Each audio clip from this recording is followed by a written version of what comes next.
gentlemen, welcome to the Kenyan Dream Podcast. I am your host, Felix Njogu. This is episode 5, and with me, I have my friend, Felix Mwangi, my namesake, I have to say. Somebody I've known for such a long time because we went to school together, but since then, it's somebody I've always called upon because he's very, very resourceful. But more importantly, he's always willing to make time to come and have conversations. We've had so many conversations about different industries that he has been in, different places that he has worked, and it's always so dope talking to him.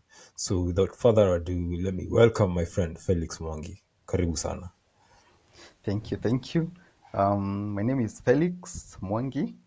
As Felix has alluded, we come way, I think 2005 when we were in Form 1 in Nairobi School.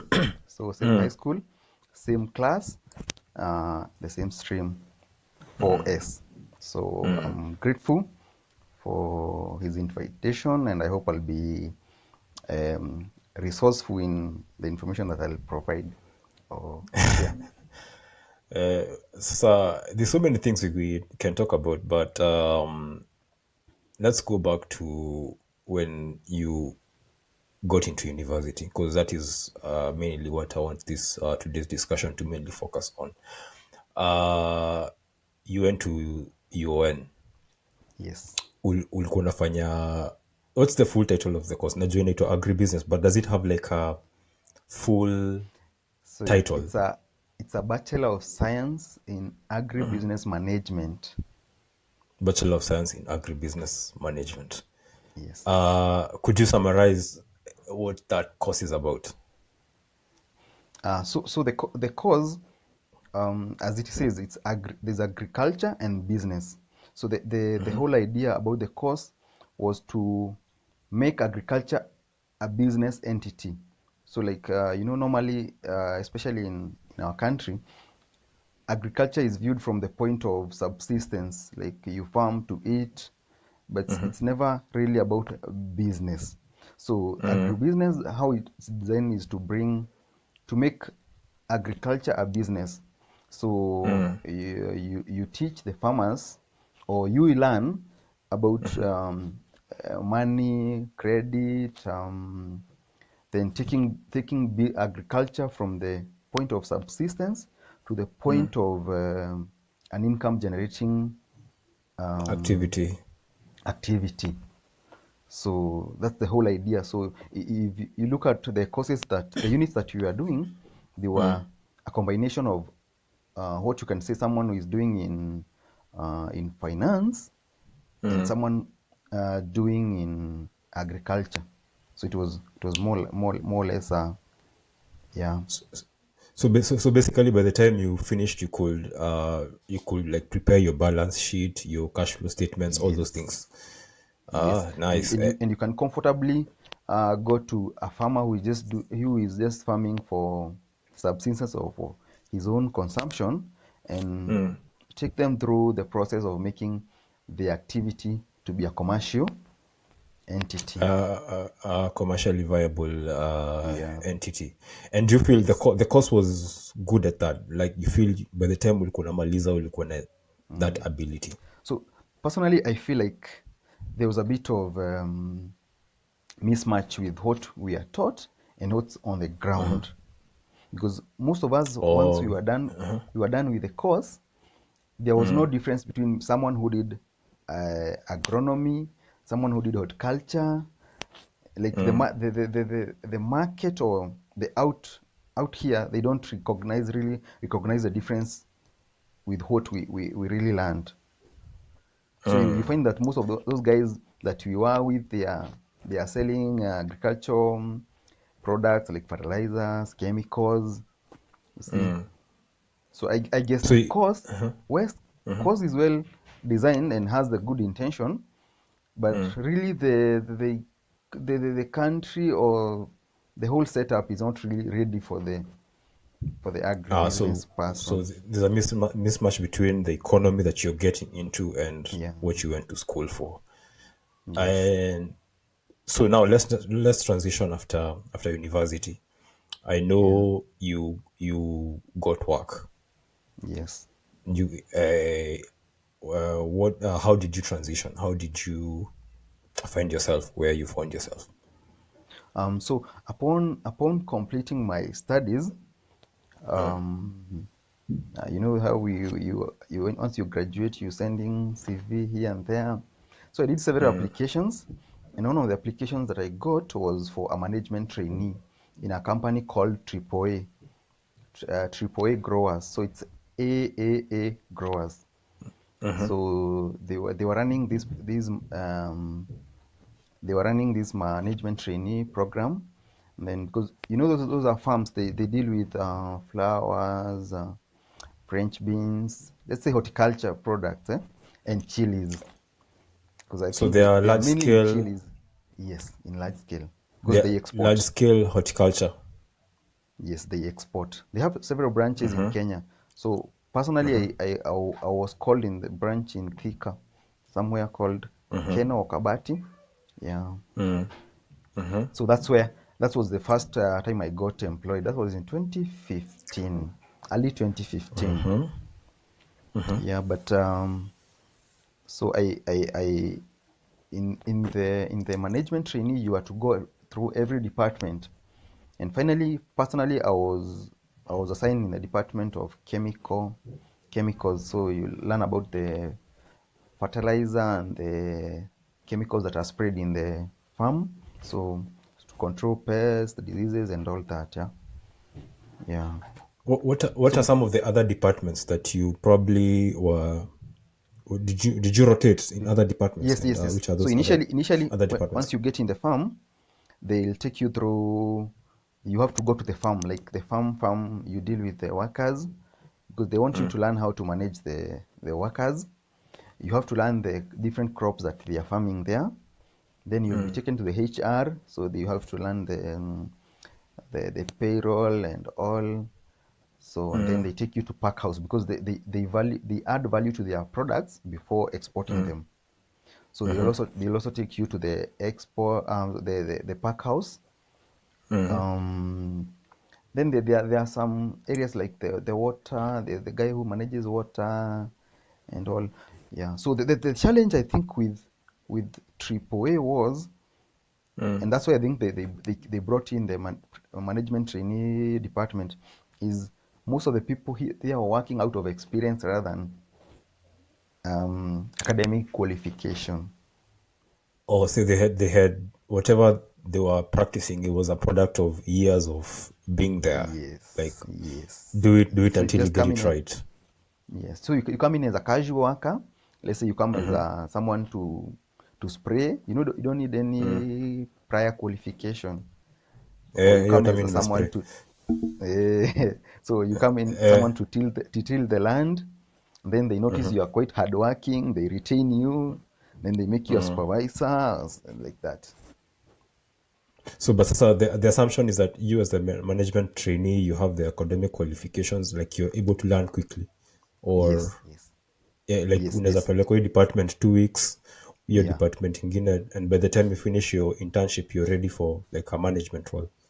yes. And did that now happen for you? Did you get into management?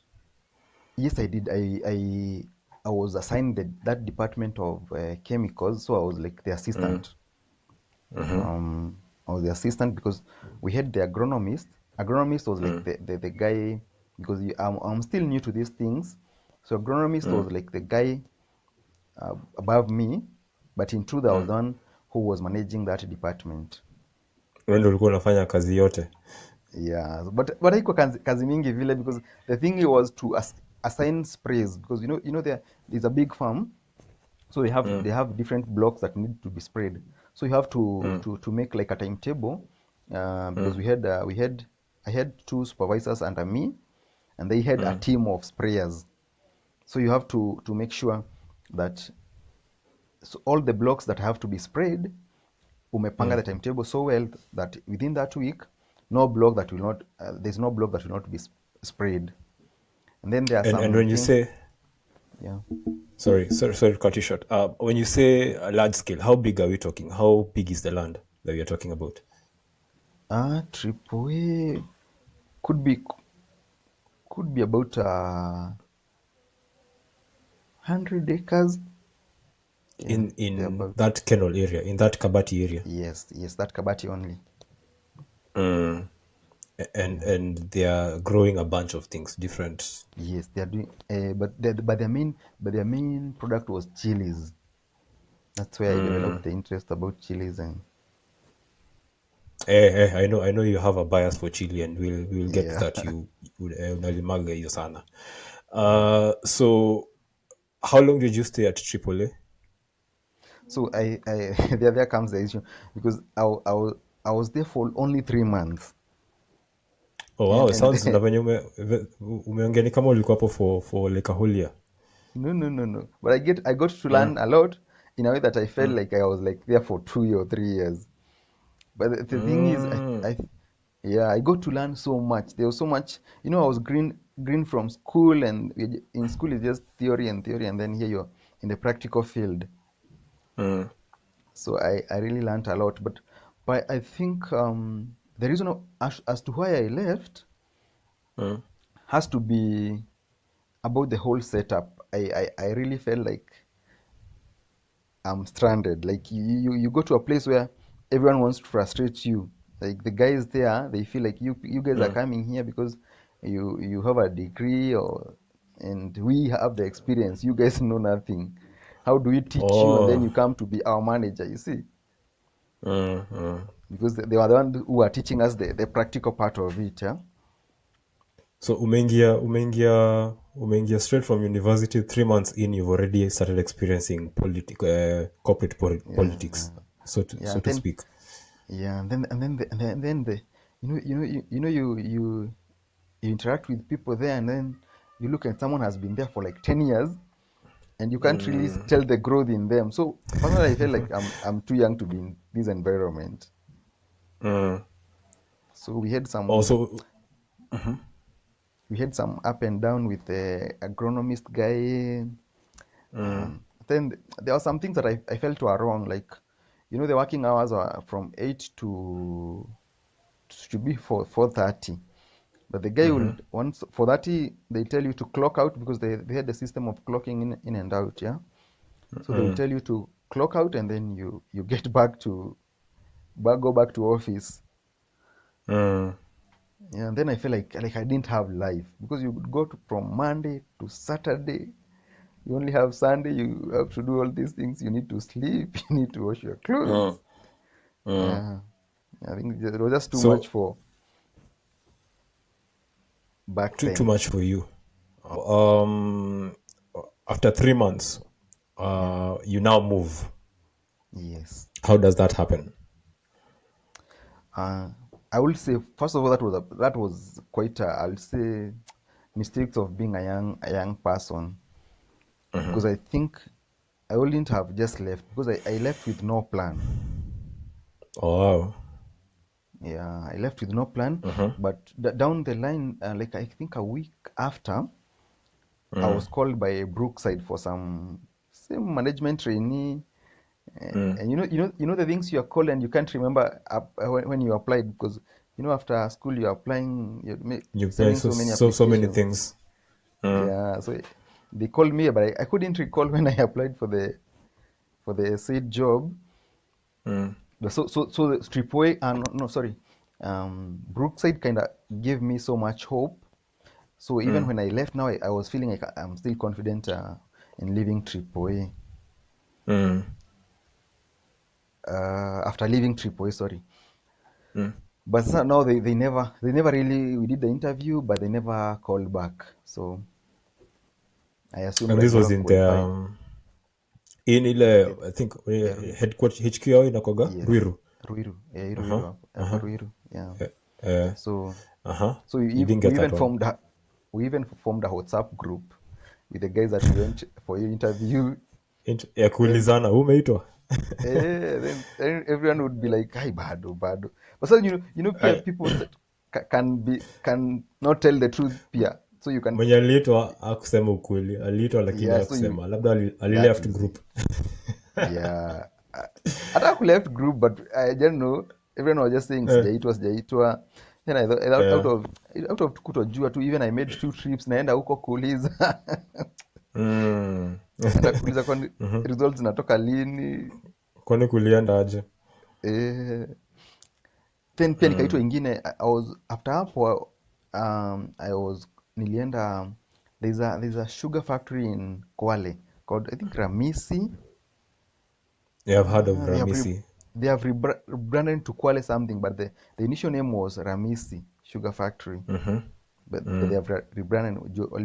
It's the guys from, is it Madagascar, or there's a island in the southern side of, that does sugar cane a lot. What's the name? I'm forgetting. Not On the Madagascar. Indian coast, Indian Ocean coast. Uko. Yes, uko chini. There's a island there. Not Mauritius. Mauritius. Mauritius. Yeah. Mm-hmm. They do a lot of sugarcane. So they are the guys who came and took over the factory and the farms. So we went there for the interview. Yeah, of course, it didn't go through.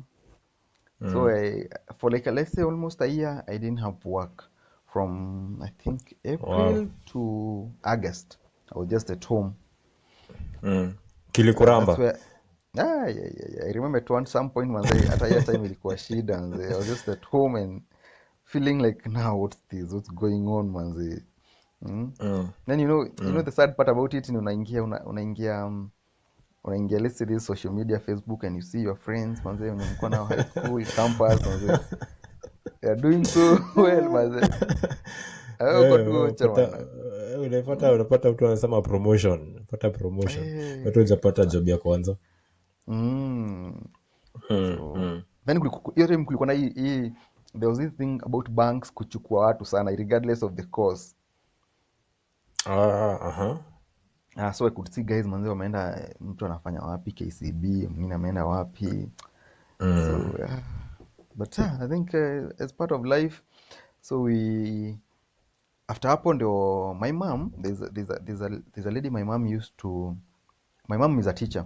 My mom teaches biology and agriculture. So one of her student happened to be working in Rwanda. But she was working in Park House. She had requested if I can join her, but I was like, Park House, no, because in Tripoli, I would remember they used to work for long hours, nights and all. So I had this negative attitude towards the whole Park House affair. But after vile nimekaa nyumbani, there's no work, there's nothing. I just said, let me go.